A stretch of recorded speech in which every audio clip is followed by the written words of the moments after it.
several leaves that come out of the main stem here.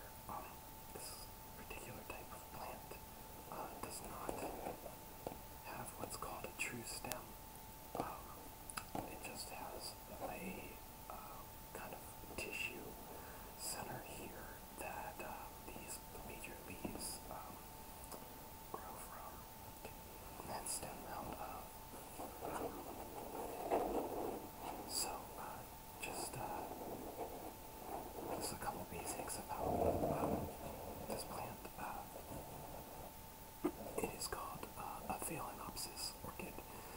Typically, when people think of orchids, the type of plant that they pull up in their head is a Phalaenopsis orchid.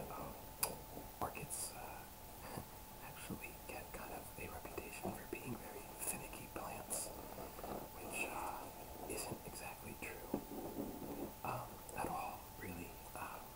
Orchids can do very well with very little, actually.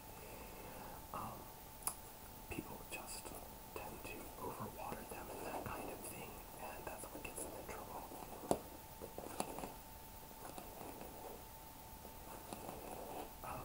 So, a couple things about this plant.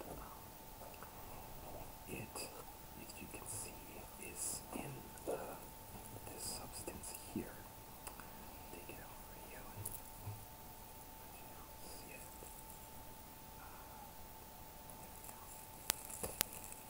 This substance right here is actually a dead, dried moss called sphagnum moss.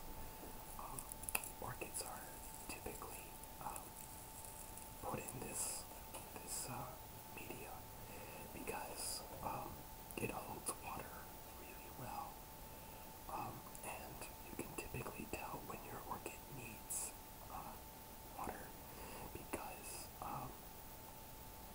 the sphagnum moss will be kind of dry. This one here actually really could use a drink. Some moss is really dry. I wanted to show you actually something on this plant in particular that I deal with my own research in the plant lab that I work in.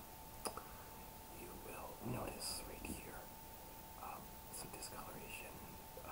The tip of this leaf, let me tilt it for you so you can get a better view of it. There you go.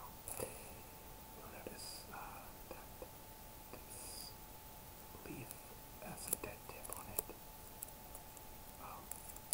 And what we like to call this in biology is the process of senescence, or the process of aging, and then natural death. I actually work on a plant called the English ivy. Its Latin name is Hedera helix. I work on understanding and breaking down and analyzing the biomolecular pathway that is responsible for the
rest of the actual plant itself. Another really quick thing that I really wanted to share actually has to do, what seems like not at all anything to do with plant biology, but actually has to do with stem cell research. But this plant is actually sort of displaying something that is kind of iconic of stem cell research.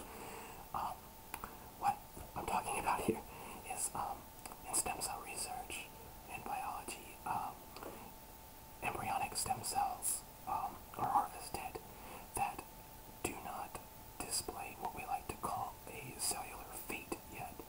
And the idea behind that is if you can harvest cells that have not been that have not expressed a fate yet, so it hasn't become skin yet, or has not become a brain cell or a nerve cell or an eye cell or something like that.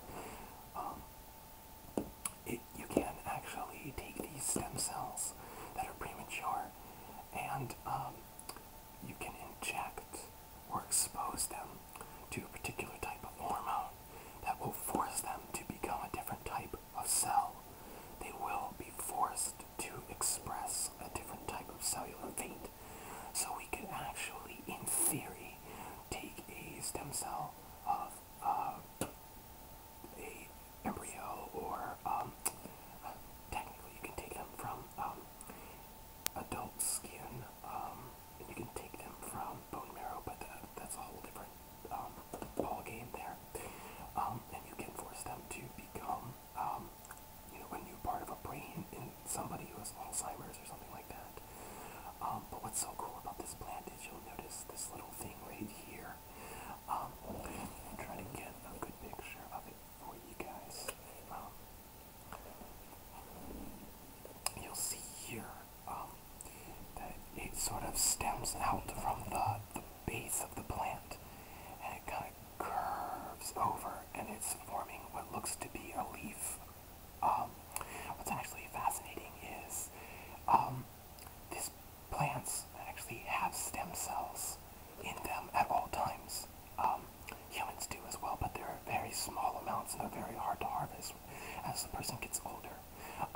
Stem cells in plants are actually, they're not what we call totipotent or omnipotent. They can't become absolutely anything, but they have more of what we call a potency than adult human stem cells that you find in like the epithelium of your intestines or that kind of thing. What's so cool about this is